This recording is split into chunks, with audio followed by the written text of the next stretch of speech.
We are here at the NFL Report. I am Steve Weich in our Los Angeles studios, and my man James Palmer, he is at Arrowhead Stadium for the Thursday night matchup between the Chiefs and the Broncos.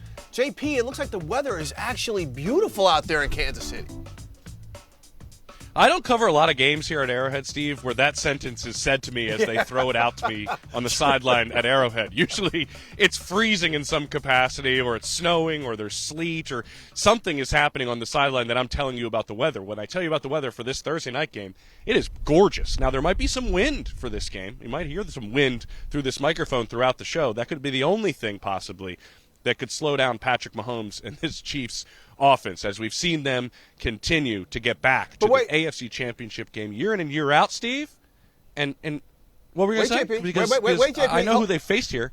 Wait. No. Hit me. No. Before we get to this conversation, you can't just blow over the visiting guest, the most important fan coming to the game tonight. Now, look, we have Brian Baldinger on later in the show. And every time we have Baldy on, you've got your popcorn ready for Baldy. Mm-hmm. You have your popcorn ready for Taylor Swift. She's supposed to be there to see her guy Travis play tonight's game as well, JP. That's the rumor around the campfire that she will be here. Nationally televised game. Taylor Swift shows up. Surprise, surprise. I'm not sure how those could be connected in any sort of capacity, that this is a game that she shows up to, that it's live on Thursday night, right? No, not at all. And by the way, nice campfire drop there, too, to also go about your online show, the Campfire Chronicles here, the Campfire Stories. But real quick, JP, you were talking about Arrowhead, the site of some of the great playoff battles we've seen the past couple years between the Kansas City Chiefs and the Cincinnati Bengals, who got a dub last week as Joe Burrow came back from that calf injury, and it looks like maybe their season could be resuscitated, that things could be coming back. JP, do you think after that victory last week over Arizona, mind you, 1-4 Arizona, is a very positive sign for the Bengals to be the team that we think they'll be? I don't care who they were playing, Steve. In all honesty, I think it's a positive sign because of one player, and one player specifically. And you mentioned Joe Burrow. It's because of how he moved in this game, how he was able to throw the football in this game, going 36 of 46 for 317 yards, 3 touchdowns. He looked like Joe Burrow. He looked like the guy that got the biggest payday in the history of the NFL this offseason. And what stood out to me most, Steve, is that the way he was moving and some of the plays that he made on the move, to my understanding, those were his decision. Those weren't calls from Zach Taylor. There's a big difference there, because if he's the one moving like that and it's his choice to move like that, it was his decision to go do that, what does it show you? It shows you as he has confidence that he's feeling better, and he has said of such. So to me, that's the biggest thing that jumps out at this, because we know they've had slow starts before.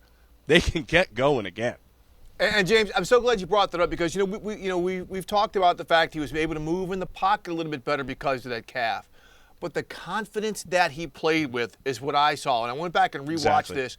It seemed like Joe Burrow. Like, okay, I'm good. I can drive the ball down the field. I can throw my guys open. I can get in and out of the huddle with the type of urgency and the type of pacing and timing that makes this offense flow the way it should. Here is the one thing that gives me a little pause, and it's not so much Joe Burrow.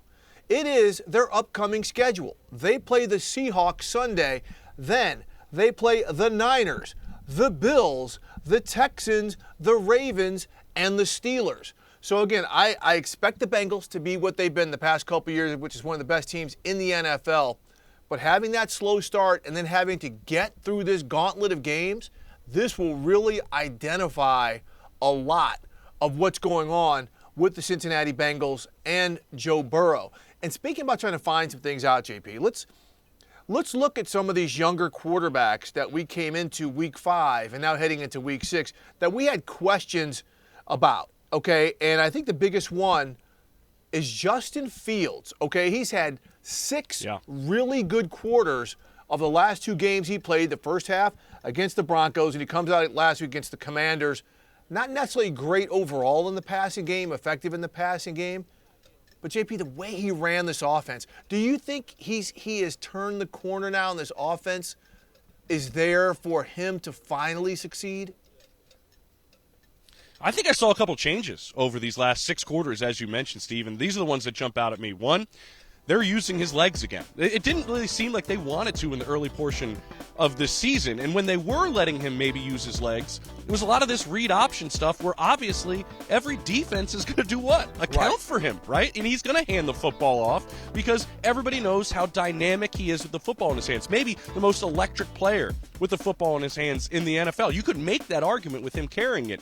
They've gone back now over these last 6 quarters, and I've seen them go to some runs where there isn't an option. He's going to run the football, and then he's going to go make something happen with his legs. The other part is the confidence he had in throwing the football down the field. Bingo. Remember the arm that he came out of Ohio State with. And I think that previous coaching staff, that was one of the things they fell in love with Justin Fields, is pushing the football downfield and throwing it down there with confidence to a big receiver in DJ Moore. I think the connection between these two is the part that jumps out at me the most. And I had a conversation with Pat Surtain just the other day, and he was telling me DJ Moore is just going to go up and win balls. He's just going to go up and win you physical balls, and that's what's going to happen when you throw the football up to him. That applies confidence to your quarterback. So I do think they've changed some things offensively in terms of setting him up to succeed. Now they have this mini bye week, Steve, playing that Thursday night game to get ready for Sunday to kind of really build off of that, in my opinion, about what's working and what they're seeing. It's using his legs, it's being aggressive downfield and having confidence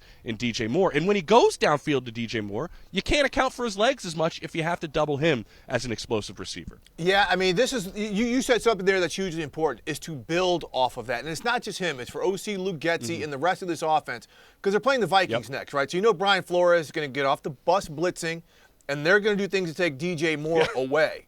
Right, so it's going to be, okay, Justin, use your legs, or somebody else.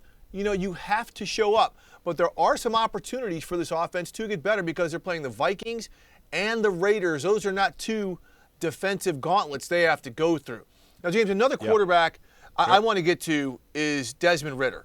Right, you know, first couple games, like, woo, we just don't know. And then he really, really looked good last week. And I got to tell you, out of some of the quarterbacks I had questions about, I feel better about him, right? When I used to do their preseason games in 2022, I saw him in practice. He can drive the ball down the field.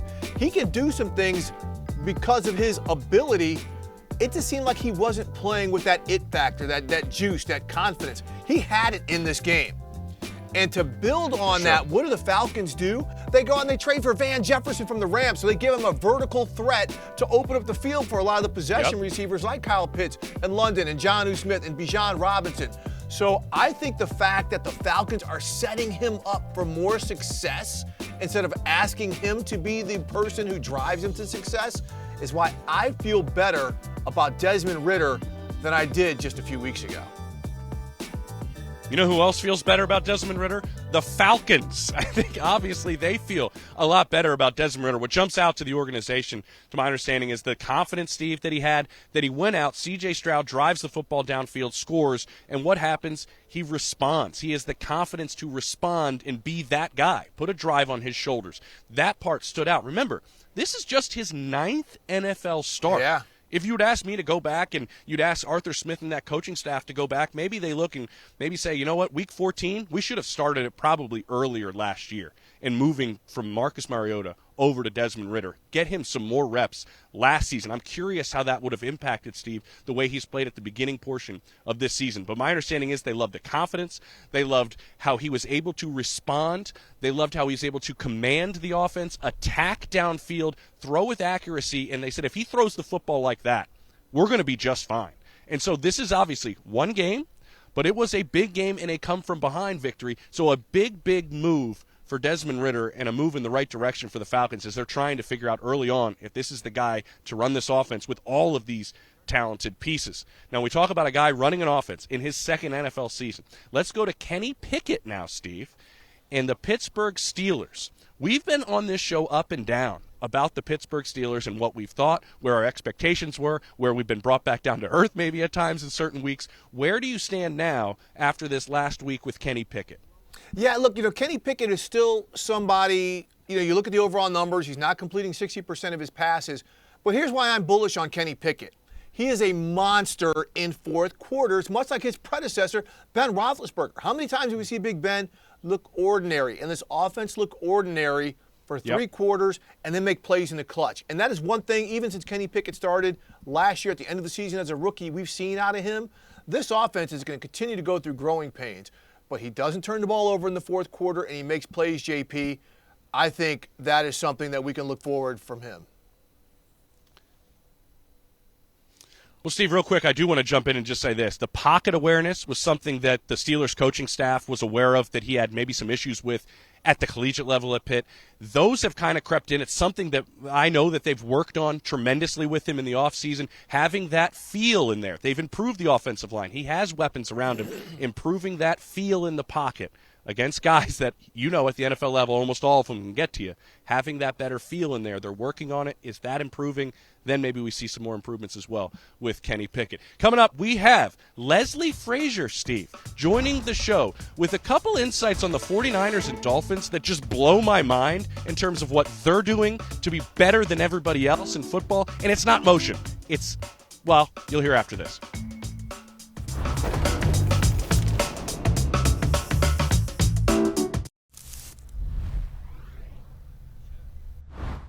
Purdy back. Time. Steps around from DeMarcus Lawrence. Throws for the end zone. Caught by George Kittle. Touchdown! And on that shallow cross. Here's an end around and a flea flicker. Back to Brock Purdy. Takes a shot.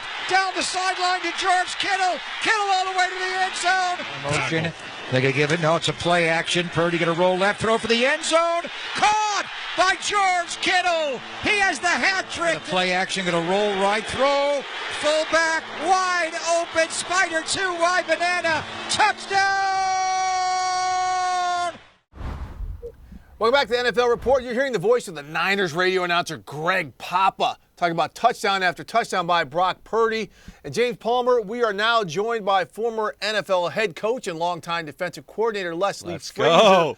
Hey, and Les, when you were playing for those Super Bowl championship Bears teams, I mean, you know you had Matt Suhey and Walter Payton in the backfield back in the days when 21 and 22 personnel were huge. Yeah.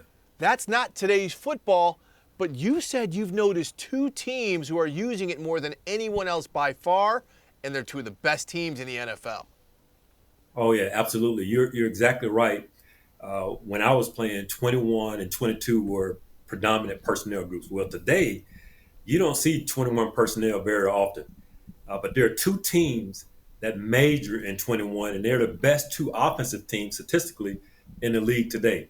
The San Francisco 49ers and the Miami Dolphins. The Miami Dolphins, Steve, they are in 21 personnel about 45% of the time. The San Francisco 49ers are in 21 personnel about 40% of the time. But for defense, it puts you in a dilemma a little bit because you don't have to, you don't get a chance to really practice against 21 very often. The rest of the league, they're averaging about 8% being in 21 personnel. So wow. It's almost like you were preparing for the wishbone in a drop back league. And it's creating quite a dilemma for teams, but both offenses are putting up historic numbers when it comes to scoring, points per game, along with first in total offense, rushing the football as well, first in pass. So they're 1 and 2 in just about every offensive category. Really, really good. Hey, Coach, real quick, before you get in here, just explain what 21 personnel exactly means. So with 21 personnel, we're talking about 2 running backs, 1 tight end, 2 wide receivers. Most teams in today's NFL, they are 11 personnel teams. So, and when we say 11 personnel, we're talking about 1 tight end, 3 wide receivers, 1 running back. For most teams, that's the predominant formation, a personnel group. But San Francisco and Miami, as I mentioned before, they're giving you a curveball. On defense, you have to adjust to 21 personnel, usually with your base personnel. And what I mean by base personnel for defenses, you have, if you're a 4-3 team, you're going to have 3 linebackers on the field. And for most teams, all the pre-snap movement, all the things they're doing, post-snap as well, creates a lot of problems if you are in your base personnel. So teams are beginning to go to a little bit more nickel to try to defend the Dolphins and the 49ers. And you can see when you look at the transition in the league. Probably, Steve, about 3 years ago, nickel defenses, you were seeing it maybe about 59% of the time. Today, that number is up. It's almost 70% of the time. Wow. Teams are going to nickel on defense to try to combat what the Dolphins and 49ers are doing. Now, as you guys know, this is a copycat league. So I would imagine because of the success that the Dolphins, along with the 49ers, are having on offense, you're going to see more teams kind of evolve to 21 personnel. So we'll see. But, Coach, when you say that the copycat league, I look at the Dolphins, I look at the Niners, and I look at the personnel that they're using, the skill set of these players. I know it's a copycat league, but a lot of the talent that they have isn't very easy to find, including the versatility that some of those guys have. You're exactly right. I mean, the key for both teams in their 21 personnel is what they do with their fullback. Both Engel and Juice are two guys that move around and play multiple roles. And then you see what they do with McCaffrey, the way they use him in San Francisco, the way they'll put Tyreek in the backfield in Miami, just do different things with their personnel. So you're right. They can kind of personnel you a little bit. And I think that's one of the reasons the teams that are able to give them a little bit of a run are the teams that get their best personnel on the field, and which is usually nickel personnel on defense to be able to match up, because they create some matchup problems, especially when they put Debo in the backfield in San Francisco, as I mentioned with Tyreek in the backfield as well. That creates some matchup problems for defenses. Now, we could talk X's and O's, Coach, all day, right, Steve? We could probably ask Coach these questions for probably the duration of the entire show. But there's other aspects that go into our game, not just the X's and O's on the field. It's the dynamic in every building, right, Coach? And we just saw kind of the curtain pulled back a little bit with Frank Reich, the head coach of the Carolina Panthers, and his ongoing new relationship with owner David Tepper. Here's Coach Reich. He's super competitive. He wants to bring a winner to the Carolinas. He's, wants it now. Wants it now, and pushes me and pushes us to that end. He wants to do whatever it takes and turn over every stone, churn it as much as he has to produce winning football. So I appreciate those conversations. They're always very challenging. He's a super competitive person, and he's not going to sit idly by. I find it, Coach, very candid words, right, Steve, from the head coach in Frank Reich. And I mean, I think a lot of the people, Steve, right, we talked to over the last couple of days were kind of, I don't want to use the word shocked, but a little shocked about Frank Reich's honesty. But also I know a lot of people around the league are not really arguing that Frank Reich is speaking out of turn by the way things are operating in that building a little bit. What, Coach, I'm curious about is how it varies by building. And owners vary by building. Their time in their own buildings vary. Some owners don't even live in the same city every day as their team. What's your take on the differing kind of styles that you've seen and how they impact different organizations between head coach and the owner? Well, first of all, if you have an owner that is heavily involved in the decision-making, that can be problematic to a degree. And you're right, James. Every team is a little bit different because you do have some owners that are not even in the city per se. I mean, they're getting their information from the general manager or the president. But when you do have a hands-on owner who wants to be involved in every decision and wants to be at every practice, as a head coach, you want to be trusted. You want to be able to create a culture where people aren't walking on eggshells because they are concerned that any mistake is going to be micromanaged. They're going to come under criticism. And, I've been in some situations where the owner has been more hands-off. I've been in situations where the owner is involved in almost every decision. And I know Frank, pretty well. Just watching that press conference, it seems like it's a little bit challenging. But knowing him, he'll talk it through. He'll work through it. He has a strong staff. But communication is extremely important when you're in those situations, because as an owner, they have every right to want to know how decisions were made, what are we doing with our personnel, who we're thinking about drafting, who we're thinking about starting or not starting. They have every right to want to get that information. But what you don't want is for that head coach or that coaching staff to feel like, man, everything has to be perfect, because in our game, it's not going to be perfect. And you have to be able to get through the ups and downs of a season together. And if you have an owner who is sweating you after games, I give you guys an example. There are some owners and some owners in our league where on a Monday after a game, they want to watch tape of the previous game and talk through some of the mistakes that were made. Now, as a head coach, you've got a lot on your plate. And now all of a sudden you've got to delegate responsibility because you've got to go watch tape with the head coach. So that's a hands-on approach, something that can be problematic for a head coach for sure.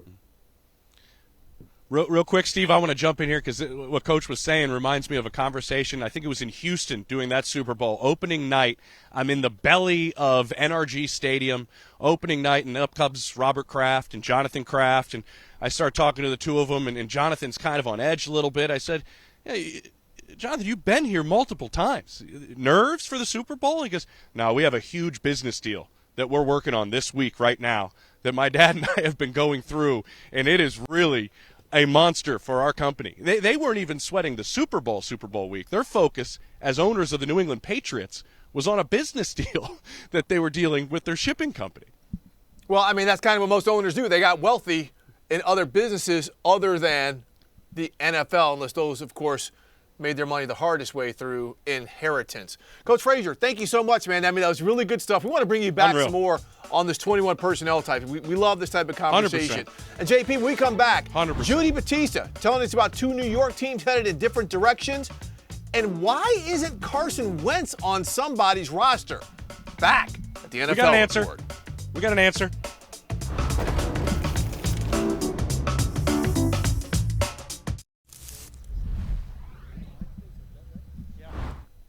All right, the C block of the NFL Report. James and I are now joined by Judy Batista of NFL Media, one of our best and most astute journalists on staff. And Judy, you live in New York. There's going to be no jokes. There's going to be no jokes about indoor footwear on this show, by the way. Thank God. Oh, thank you. Let's not revisit that thank topic. goodness. We're not going to do that.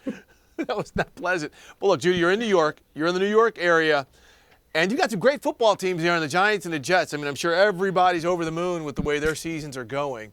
Let's start with the Giants, Judy, because Steven. this bad start is I mean, it seems like it's their reality of what's going to happen. Now Daniel Jones is hurt. Darren Waller is hurt. We don't know if Saquon's coming back this week to face the Bills. Is this the real New York Giants, or is there the potential for them to turn a corner? Because after this week against the Bills, their schedule, if you will take it this way, does lighten a tad. Yes. Yes. Let's try to be positive at the outset of this conversation. The schedule does ease up. The start of their season, the schedule is really, really hard. It was really, really hard. Lots of primetime games, weird scheduling. So yes, it's been really hard. So yes, I could see them improving, but I mean, let's keep some perspective here. The offensive line is absolutely decimated. Yes. Their left tackle is out for who knows how long with a hamstring. He's by far their best offensive lineman. The rest of the offensive line has not been able to protect at all. We don't know if Saquon is coming back this week. There was some optimism, but we don't know yet. And now, as you pointed out, Daniel Jones has a neck injury, and he has not practiced this week, so it seems unlikely that he will play on Sunday. So, I mean, things are about as low as it can get right now, and the reality is that they are not just losing games. They're getting blown out of games, with the exception of that second half, that furious comeback against the Arizona Cardinals.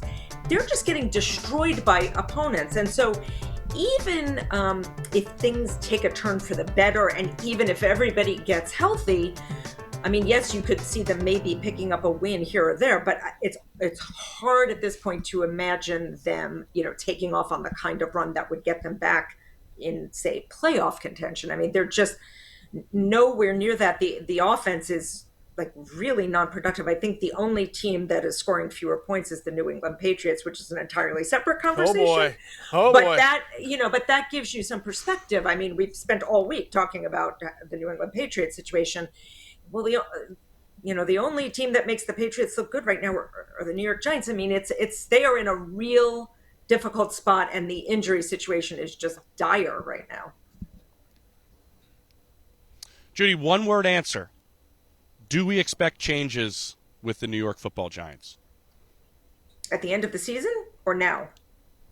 Yeah, end of the season. I do not expect them to make a coaching or a general manager change. Certainly, I would expect a personnel change. I mean, listen, okay, I was supposed to be a one-word answer. Sorry, one-word answer. Yeah.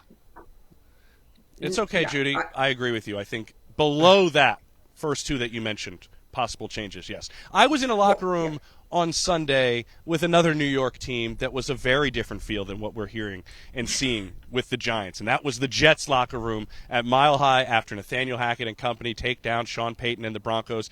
This was a locker room I was in, Judy, that was full of, I hate to use this word after they lost Aaron Rodgers after 4 snaps, but optimism. Because of what they saw from both of their running backs, from what they saw from their defense. Where do things stand in your eyes with the Jets moving forward and what they've kind of done in these last 2 games? They didn't win them both, but what they've done in these last 2 games. Well, first of all, as we know, winning fixes everything, right? Like everything looks doable if you've won a game. Certainly the way they played last week, now, albeit against the Denver Broncos, right? Like a defense that has been struggling mightily this season, but that is how they want to play. They want to be able to run the ball, and Breece Hall looks fantastic, recovered from the ACL. He's no longer on a pitch count, and it showed he is electrifying. They want to be able to run the ball. They want to be able to rely on their defense, and then they want Zach Wilson to get out of the pocket, to move around a little bit, to create plays. And they were able to do all of that. Again, it came against a team that has its own very significant problems. But certainly they feel better about things than they did, for example, coming off the Patriots game when things just looked terrible. And I do think a big part of it is, we talked about this last week too, Zach Wilson and Nathaniel Hackett needed time to sort of get to know each other and get to know what each other likes. And I think Hackett needed to get an understanding of what Zach Wilson is comfortable with and where he excels. And I think they're finally getting that marriage together. Hey, Judy, we only have about 90 seconds here, but just you're covering the game, I think, the Niners at the Browns this week. The Deshaun Watson situation with the shoulder, we don't know if he is going to play or not. But this opens up a big can for the Browns. Like, Dorian Thompson-Robinson and P.J. Walker are their backup quarterbacks. You would think with a team with this much playoff aspirations this season might have fortified their backup quarterback situation a little bit better. They trade Josh Dobbs to Arizona. He looks like a legit starter. What about the way that they've kind of left themselves unprotected in a season where so much seems to be riding on things? Yeah, I don't think they're alone, but certainly you'd probably rather have, for instance, a Gardner Minshew right now than what the Browns have. They do think that Walker gives them a better chance. He played fairly well. I think it was 6 or 7 starts in Carolina, and so he played fairly well. So you think that gives him a better chance than a rookie who, obviously needs more seasoning. He had 3 interceptions against the Ravens, thrown into a very, very difficult situation on very short notice. But yeah, they're going to have to hold it together until Deshaun gets better. I mean, this is obviously a crazy difficult matchup.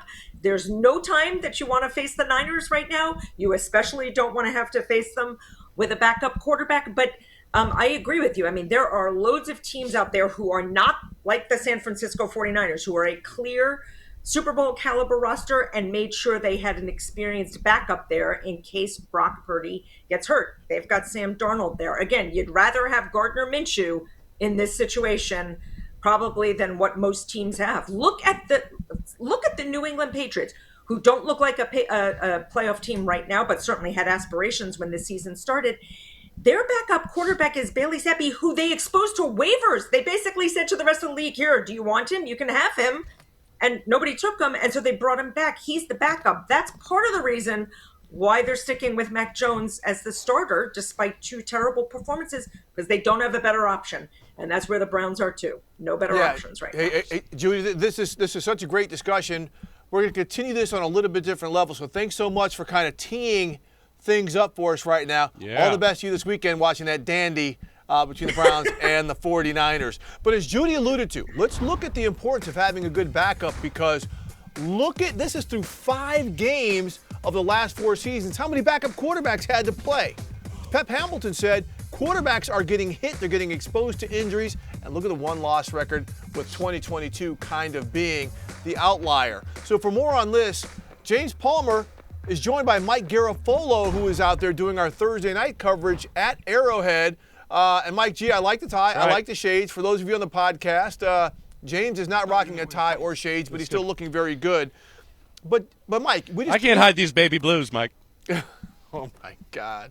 So here we go. Don't retort back. We don't have too much time, Mike. We've heard Judy talk about how some teams have left themselves kind of exposed with the way they've handled their backup quarterback situation. What about some of these teams? I mean, we see like San Francisco with Darnold. New Orleans has Jameis Winston, but Cincinnati has Jake Browning, right? Chicago has Tyson Badgett. Minnesota, Jaron Hall.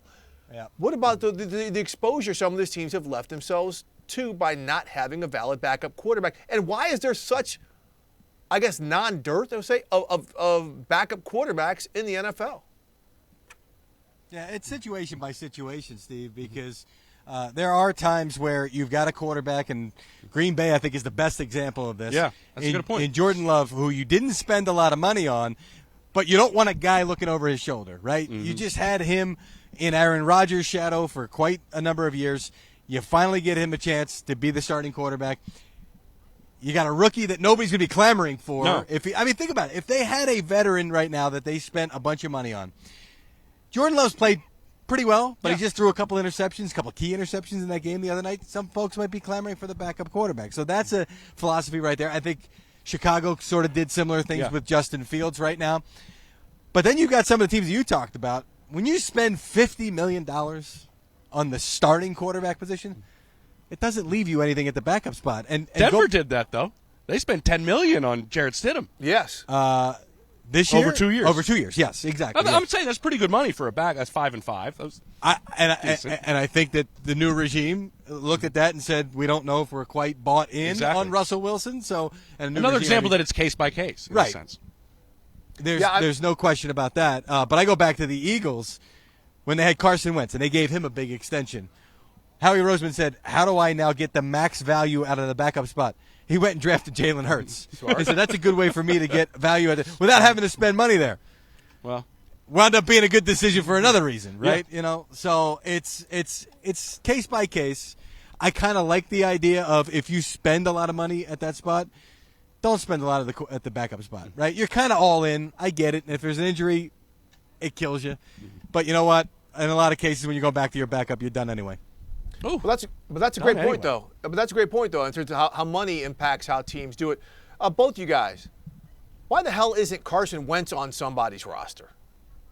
I just mentioned that. Yeah, you just mentioned Carson Wentz, who's been working with John Gruden, by the way, and Gruden trying to get him to. Yeah, they've been working for a couple of months now, which I thought would help his case, and I thought it'd make him more presentable to teams. But there's a little bit more to Carson Wentz than just what kind of a football player he is, right? He's been a lightning rod in a lot of ways for a number of reasons, and I think that's a factor. You can't ignore that right now, because you can't tell me he's not better than some of the guys that are second or third string quarterbacks right now. The ones that just tried out in Indianapolis. Yeah, exactly right. I mean, he hasn't even gotten a workout, if I'm not mistaken, right now, and he probably feels like he's beyond workout kind of guy.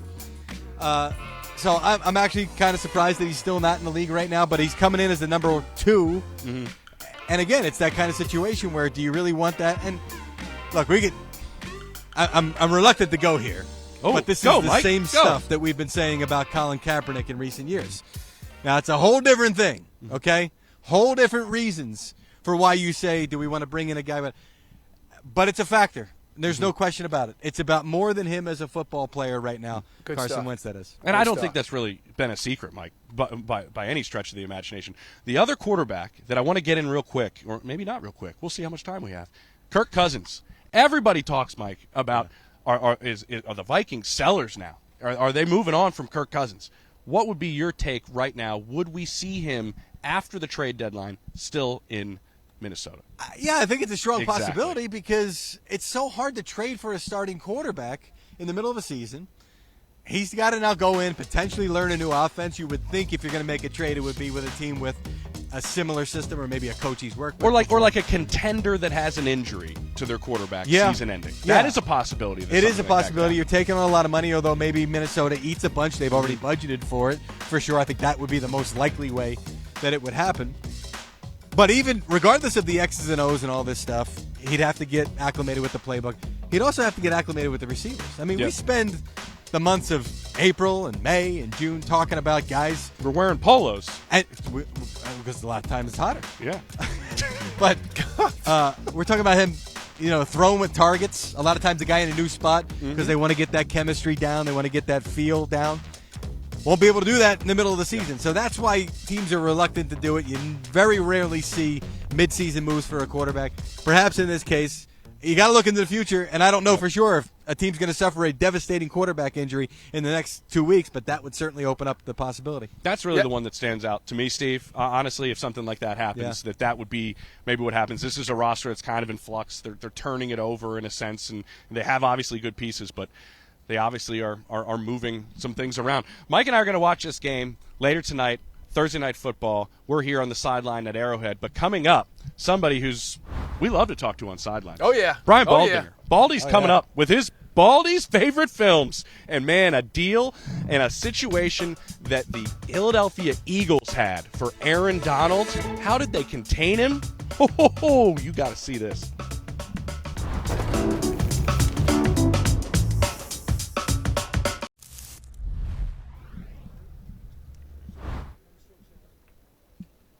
Welcome back to the NFL Report. James Palmer, Steve Weich with you. And, Steve, we know this is my favorite segment. Wait, I'm on location. I don't have my popcorn. Or do I have my popcorn? Right. Thankfully, from the Chiefs. I appreciate it. It's Baldy's favorite films. It is my favorite segment every Thursday, Baldy. You know this. And I do have to get this out right away. Steve, you weren't on last Thursday's show.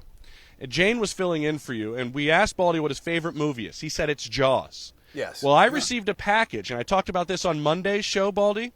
Our good friend, Scott Hansen, sent me a styrofoam cup autographed by Richard Dreyfuss. You know the scene. You know the crush in the cup. Yes. How killer is that? That's pretty cool. Right? That's teamwork. Scott, next Thursday. You and me, come together. Pretty good. 100%. We should all – at another time, we'll all talk about which character we are, which I know which one you are, Baldy, so it's pretty simple. Okay. I think I'm Chief Brody. I'm not going to lie. Yeah. The softest of the three. Let's talk about the trenches here, Baldy. That's what you love to talk about more than anything. And when you break down film, I know a good game plan, not just good play, but a good scheme and a good plan for a dominant player always is something we love to see you break down. What did the Philadelphia Eagles do to Aaron Donald that was so, in Steve's mind, we've talked about this, unique in a sense? So, James, I'll give you a quick backstory. It's Wednesday morning, which is, basic installation day across the league, getting the game plan.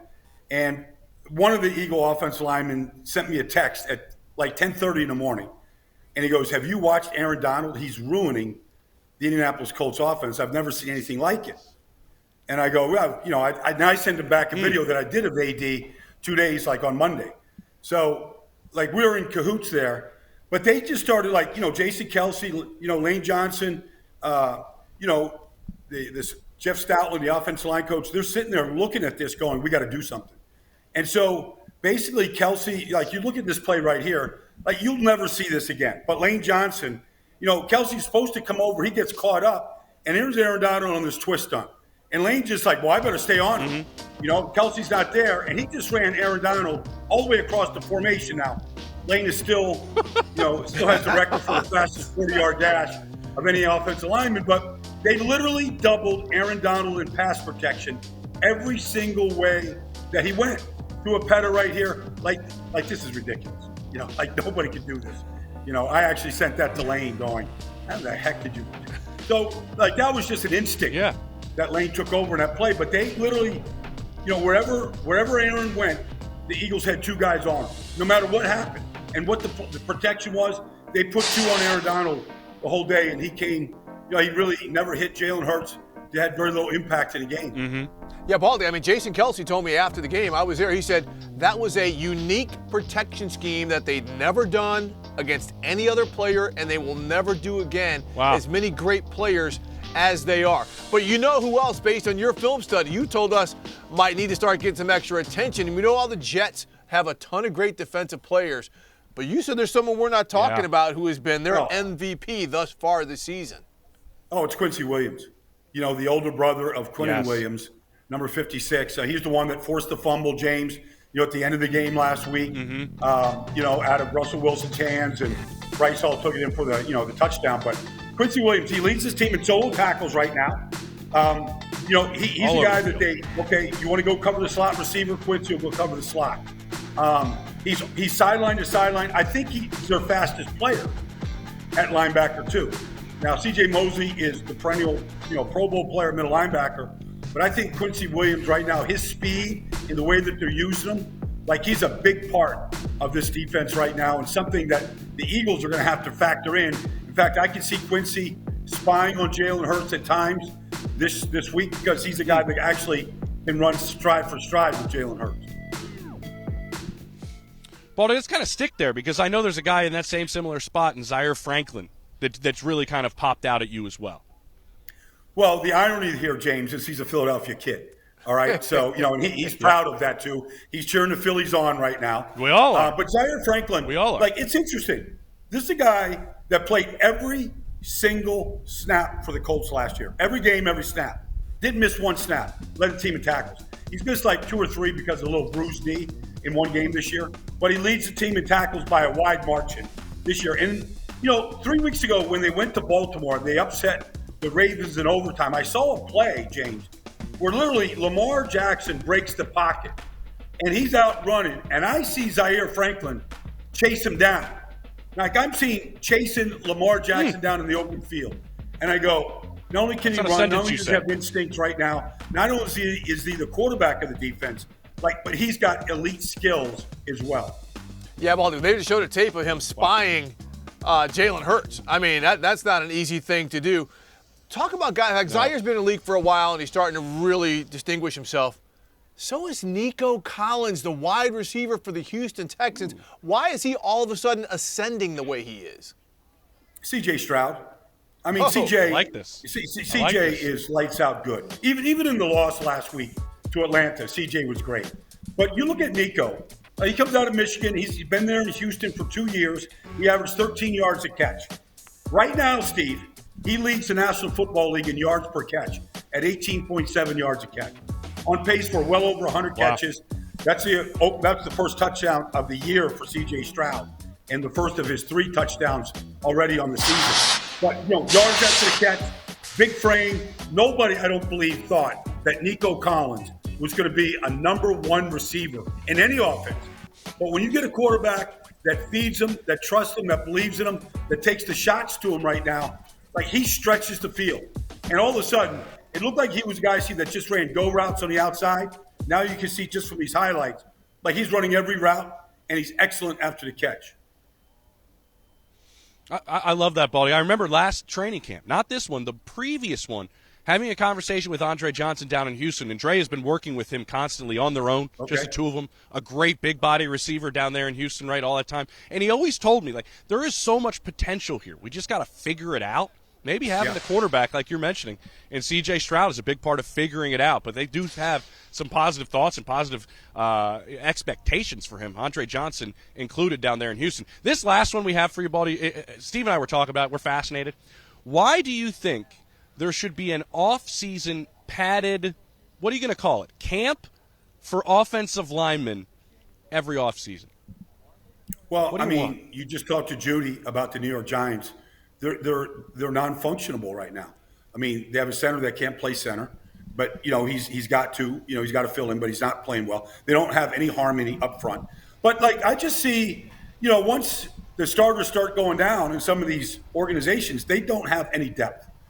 And look, I understand the rules and the need for rules and, protection and all that kind of stuff, but linemen need work. The NFL game is completely different than the college game. They don't run combo blocks. They don't run power. They don't run a lot of the plays that they run in the NFL in the college game. And so pad level is important, getting low. You're watching the New England Patriots. I mean, they can't run the ball right now. I mean, this is the Bill Belichick team that can't run the ball. The fundamentals are so poor right now. And if you get past your starting five, and some teams are struggling to get five good ones out there, it really falls apart across the league. And I just think you need to put the pads on a month every offseason, maybe 3 days a week for a couple of months. I like it. Figure out the insurance, figure out the protection, if anybody does get hurt. But players need to pop. They need to come off the ball. They need to learn how to run block. They need to really develop their toolbox so that when they get thrown into a game and they're going up against an elite player, they just don't get embarrassed the way we see right now already week 5 in this league. Baldy, look, we know this isn't going to happen because the NFLPA, they're going to say we can't have the contact. But you talk about the need for it because all these offseason workouts, the OTAs and all that, they're nothing but 7-on-7 skill drills for the wide receivers and the DBs and the quarterbacks and everything to get better. The offensive linemen are all clustered just doing, flippers and hand shield dummies because they can't have the contact that they need.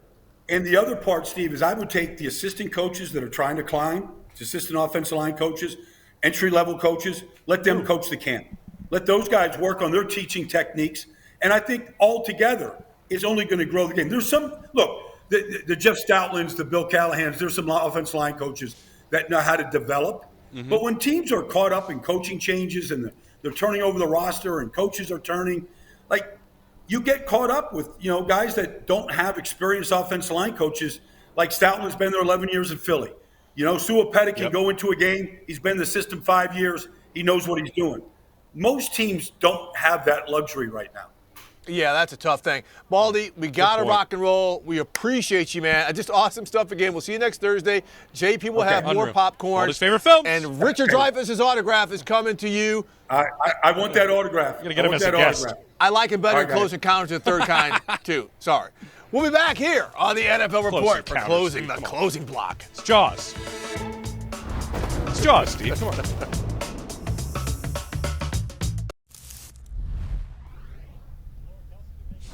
All right, to wrap things up here on the NFL Report, I'm Steve Weitz. I'm in the LA studios, and James Palmer is at Arrowhead in Kansas City. So, JP, we know Kansas City is known for its barbecue and its wonderful people. So let's talk about our favorite NFL experiences. Not necessarily stadiums or cities or whatever, but the experience when we get assigned to cover a game, our favorite experiences. What's your number one spot?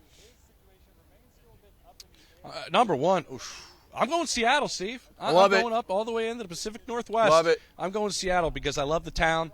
I love the day before the game. I love walking around in that city. I love the food. Sushi Kashiba, one of my favorite restaurants on the planet. It has the best press box view. That's a Mike Silver recommendation, by the way. And maybe some of the best press box food. Some of the best press box food, and it's walkability. I'm a big walkability guy when I'm on the road. There you go. Well, talk about walkability. Mine's kind of a weaveability. New Orleans, bro. New Orleans is the best. I said, first off, I'm prejudiced. It's my favorite city in the world. I love New Orleans. The people are just the greatest people, in this country. I love New Orleans. The food is great. I mean, the stadium experience, sitting in the press box, JP, the air conditioners for the Superdome are up there. So it is Arctic when you're sitting there bring your covering blanket. the game. But we know, okay, bring a Snuggie. Real quick, what are a couple other cities that you love going to cover a game? Guys, this is also what happens pregame. The cheerleaders are working it out there in the middle of the field, so we're jamming out here at Arrowhead. But listen, I'm going to tell you right now, Steve, two that jump out at me that probably people won't think of. One, Cleveland. Yes, I love sir. the location. Went to school in Ohio. I do love how close that stadium is to the water. I love the restaurants. I'm an eater. I'm not going to lie. Also, Baltimore. I love the Inner Harbor. I love the press box. Maybe I'm just talking about press boxes because that's a lower press box, but I love those open stadiums like Baltimore, like Cleveland, like Philadelphia, those ones that are kind of just They give me a feel of football. I'm not going to lie. I love the open stadiums before November because I'm soft. I've been acclimated to LA now for 12 years. I cannot take the cold weather, but I'm with you on Cleveland. I absolutely love going to Cleveland, one of my favorites. Seattle is right there too. And here's another one I know that you ask any NFL reporter at this network where they love going to, Detroit. We love going to the Motor City. I love Detroit. The town is great. The people are great. The stadium experience is fantastic. So we got to include Met Kim Detroit Kardashian in Detroit. No big deal. What's that? I met Kim Kardashian doing a game in Detroit. Oh, no. We've got 30 seconds. You are not. Oh, no. We got 30 seconds, bro. Tune in on Monday. We'll open the store. We'll open the show with it on Monday. Watch the NFL report on Monday. More on the Kim Kardashian story. Seriously.